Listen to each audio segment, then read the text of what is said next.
Sacramento, I wanted to take this opportunity to make some comments after the governor's announcement earlier this afternoon. As Mayor of Sacramento, I want to call on all members of the Sacramento community to follow the direction laid out by the governor to the T. What he asked for is voluntary. But I believe very strongly that in order to preserve public health, all of our bars, wineries, breweries should close immediately. As for restaurants, I strongly prefer that our restaurants move immediately to curbside pickup and home delivery. Understanding that his announcement doesn't allow people to dine in restaurants as long as the occupancy is reduced by 50%. It's still allowable. Our strong preference here, again, is that we move rapidly to takeout and to home delivery. Why is this so important? Everybody's seen these numbers and seen these statistics, and they've heard about the 1918 flu pandemic and the comparison between Philadelphia and St. Louis, but of course there is a more modern example here, and it is this. In Italy, just over the past couple of weeks, the city of Lodi in Italy shut down their public establishments on the 23rd of February. The city of Bergamo waited until March 8th. The difference is shown on this graph. Red represents the city of Bergamo. And obviously the incidence of coronavirus spiked much higher for the city that waited for 2 weeks before they took the action that we are calling upon our city businesses and residences to take today.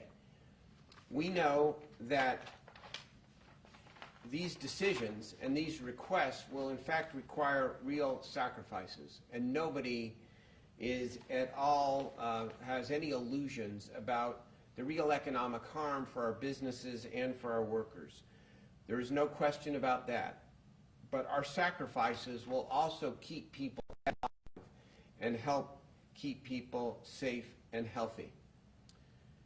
The governor also asked that people who are age 65 or over stay inside, essentially self-quarantine. That is a dramatic ask, but given the fact that the majority of the people who are most vulnerable to serious illness if they're exposed to the virus are those who are older and those who have fragile health conditions, for both categories of people.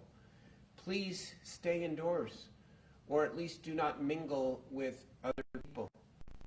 We are going to ensure that that ask is implemented here at the City of Sacramento when it comes to our workforce as well.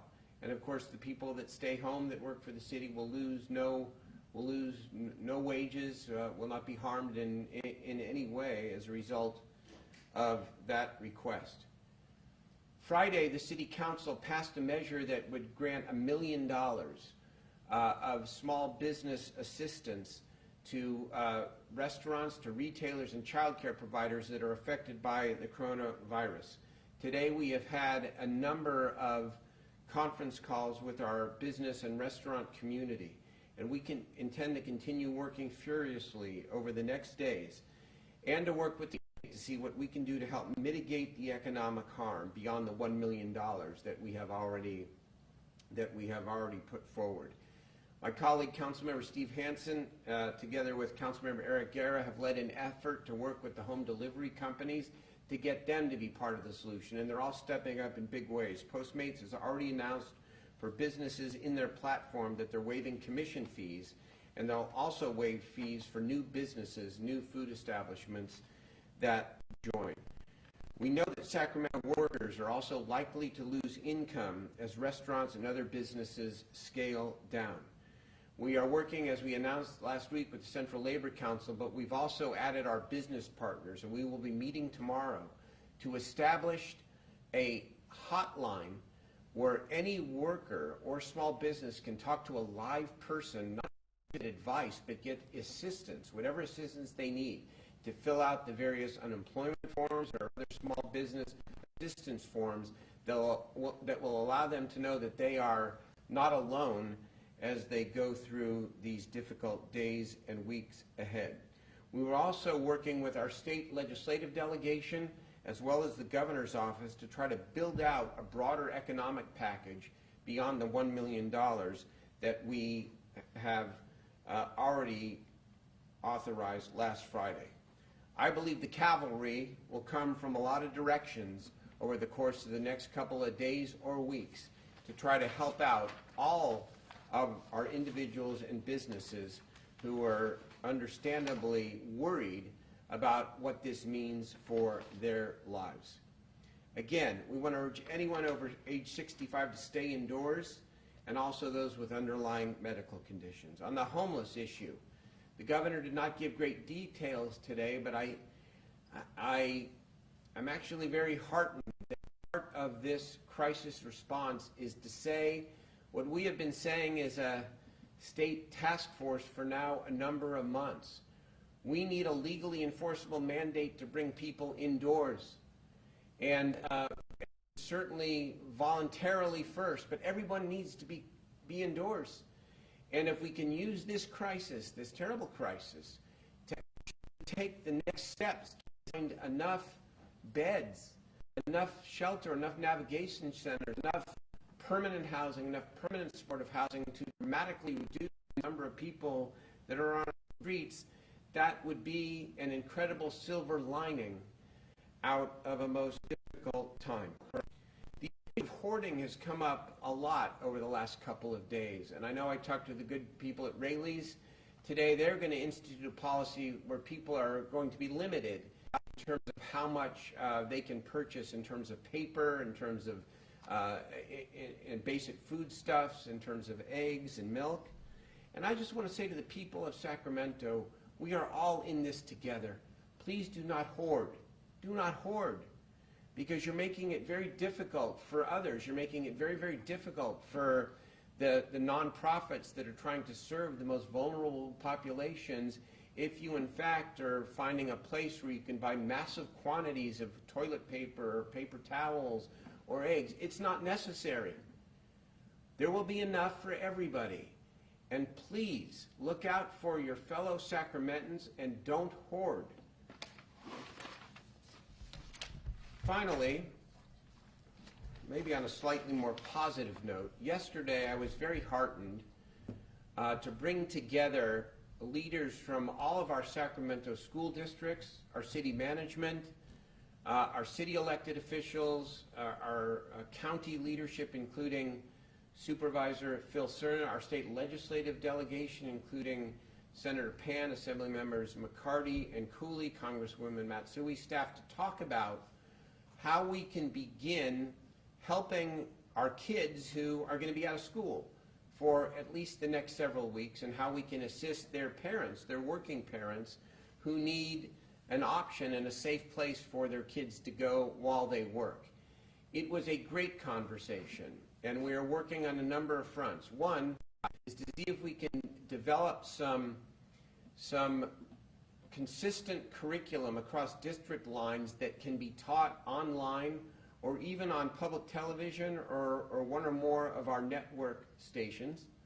Two, to work with our community-based organizations. Chet Hewitt, Sierra Health Foundation, stepped up again to offer, to take the lead to try to identify as many safe spaces as possible where we can practice social distancing, but where smaller groups of kids can gather who don't have access at home to either the online or the televised curriculum, and to be able to get their lessons on a daily or sometimes a week basis. None of this is going to substitute for regular daily intensive education, but we have an obligation to fill the gaps, not just allow kids to languish from a safety perspective, from a health perspective, and also from an educational equity perspective. We are stepping in the breach, working with our school leadership and doing all we can to step up together as a community. Those are my announcements and updates today. I would be happy to answer your questions.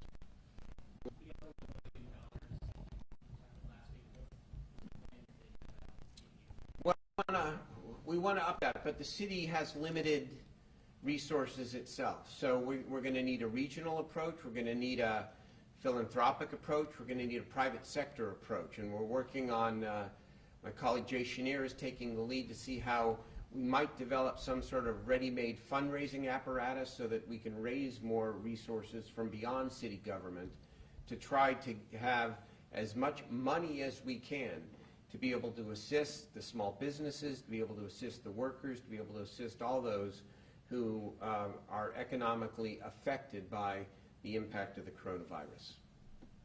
Yes, Graham? Some sports bars also have tables away from the bar where people can sit down and eat a meal. I mean, would you parse between like first options like that, like if they were to close their bar and maybe keep their eating area? No, I mean, for one, remember, this is all voluntary. So I'm taking with the voluntary request by the governor, and I'm now trying to translate it for my city. And what I'm saying is, please shut down your bars, period. And if there is some adjoining food service, try to convert that into home delivery and or curbside pickup. That's the message. Look, we want to do everything we can to be Lodi, not Bergamo. Bergamo. Lodi, not Bergamo. That's what we want to be. And so the more we do now, the better chance we will have to look back after 2 or 3 weeks and say, it was better than it otherwise could have been, or it was not worse than it might have been. You know that for a lot of, and to go on what you said, a lot of those bartenders, a lot of the restaurant employees require their income daily. It's not something that can be put on hold for a lot of their livelihoods. And we do know that we've seen a lot of restaurants and bars have issues in the city with keeping themselves open. What's the long-term effect you think this will have on them, and how long are we? Well, I don't know how long, but let me say that if we don't do this, the potential health impact and the potential economic impact on those working people may be much worse as well. Because while this is not a state mandate now, it very well might become one, and it could even be broader. So this is tough, and it's all changed over the last couple of days, obviously. I mean, earlier in the week, we all thought that we could maybe strike a different kind of a balance here. And we still want to strike a balance where people do their best to just live their lives. But the next couple of weeks are crucial, because if we can bend that curve, then there is a better chance that in the long term there will be less death, less of a healthcare impact, and frankly less economic impact, because we made the sacrifice now. And I know that's easy for me to say, and I'm not at all naive about what this means. That's why we have to step up to try to rally around the bartenders and the workers and the small businesses and those who are going to feel this the most, both financially and in every other way that we can. I have a few from Teresa Cliff. Yes. Sacramento Bee. Okay? One is she wants to know what is being done for the homeless so far.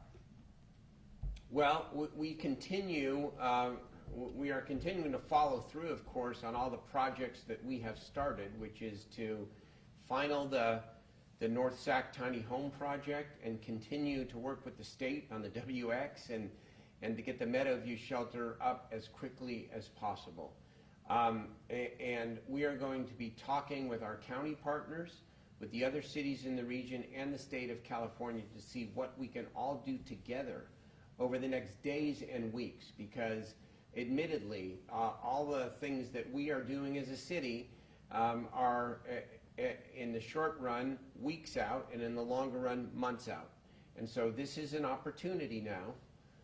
You know, what did Rahm Emanuel once say? Never waste an opportunity, never waste a crisis. Not intending to be funny, but if this is an opportunity to take what we have all been talking about and advocating for a long time, and to actually speed it up, namely, let's bring people indoors in greater volumes, and let's do it Now, this is a moment. I have one from Felicia Alvarez at the Sacramento Business Journal. Yes. Will the city of Sacramento or the Sacramento Police Department be enforcing the governor's request for bars and nightclubs? No, because it's not a mandate. It is not a mandate, so there is no enforcement to be had. This is why I've been on the phone most of the day with our business community and our lead restaurateurs and those who own great establishments. They're great establishments. And with the right kind of team approach and support, they'll continue to be great establishments. We're talking about trying to bend a curve and bend it as quickly as possible. But there's no enforcement, at least as of now. I'm saying, I mean, the one thing that St. Patrick's Day is Tuesday night. I would expect to see those bars closed on St. Patrick's Day, period, end of story. If that doesn't happen, then that is going to be a signal that maybe there needs to be even stronger measures and stronger action. There's another one from Teresa Clift, which is that what has caused this shift in our thinking from Thursday to today in terms of restaurants and bars and things, and then kind of adding on to that, wants to know if our parks and community centers are still open and if we're still offering free parking. Yes, they will still be open. We're still going to offer the free parking, even though, again, that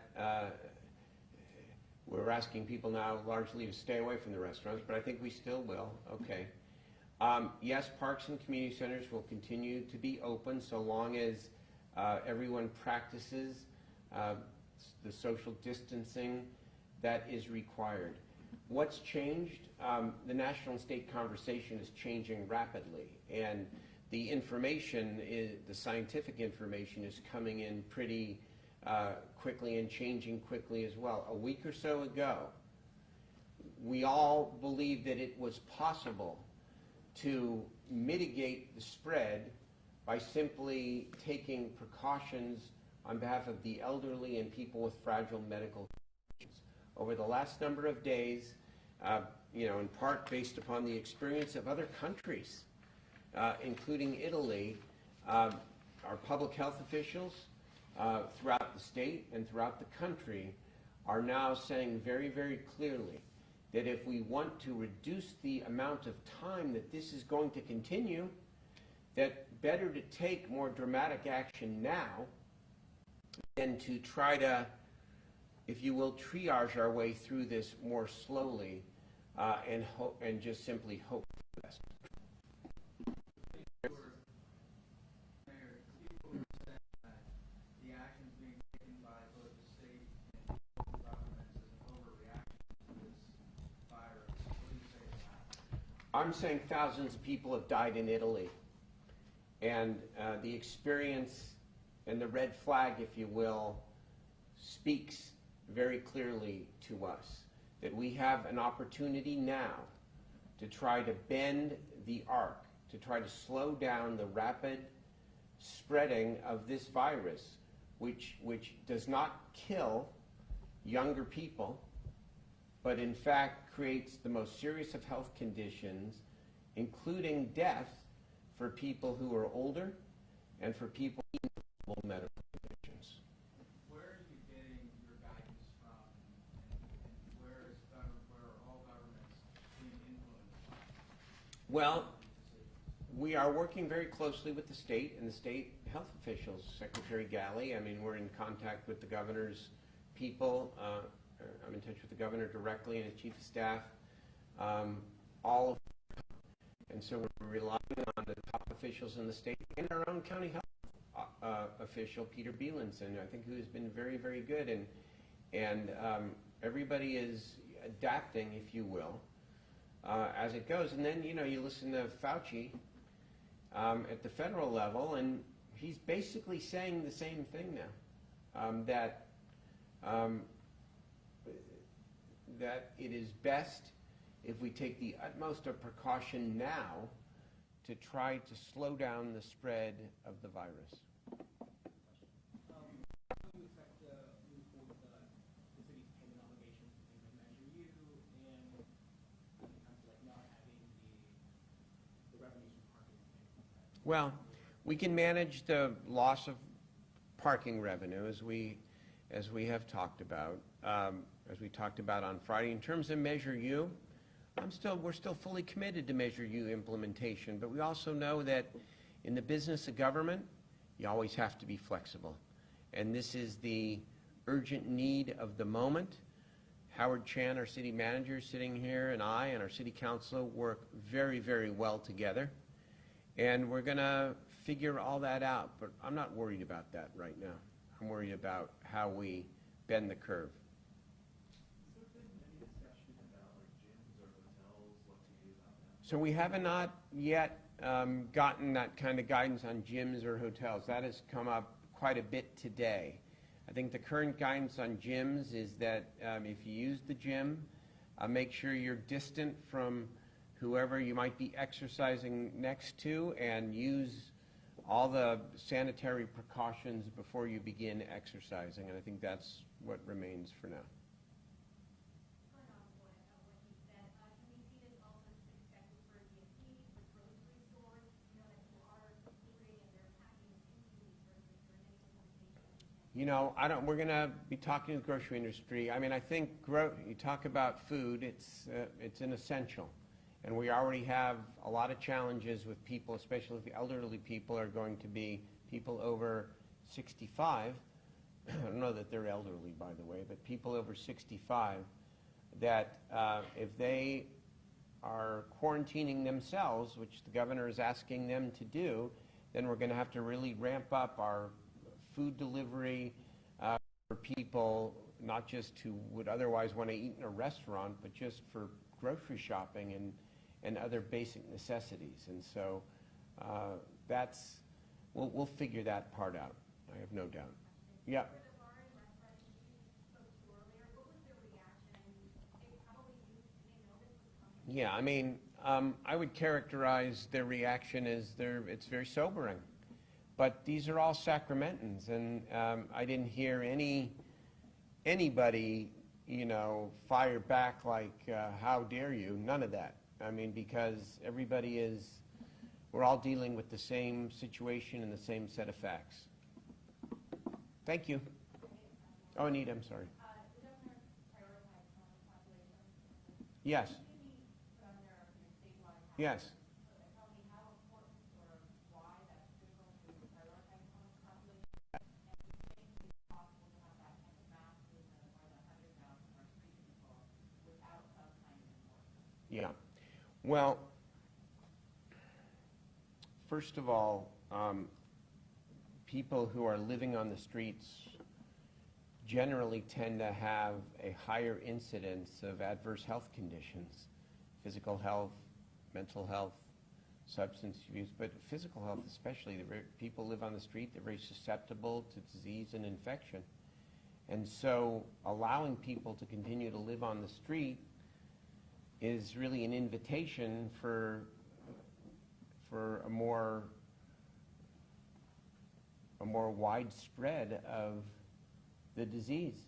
So the governor's absolutely right to call out the homeless problem as a priority here. Now, it's not the first time he's called it out as a priority. He devoted his entire State of the State address to homelessness and mental illness. And so before the coronavirus, we were working very closely with him in the legislature to develop some form of legally enforceable mandate to bring people indoors, with the onus being on government. Now that imperative has been dramatically heightened. And how would this be done? The vast majority of people, remember, who are on the street, we still believe would come in voluntarily if they had any decent choice. There may be some who would not, and in that case, I think we have to figure out how it is we would bring people indoors. But the drive to bring people indoors was paramount before the coronavirus, and now the drive is even more important. So if there's a silver lining of any kind that might come out of all of this, maybe this was the moment where we expedited our decision to require that government at all levels bring people indoors. Thanks. Thanks, everybody.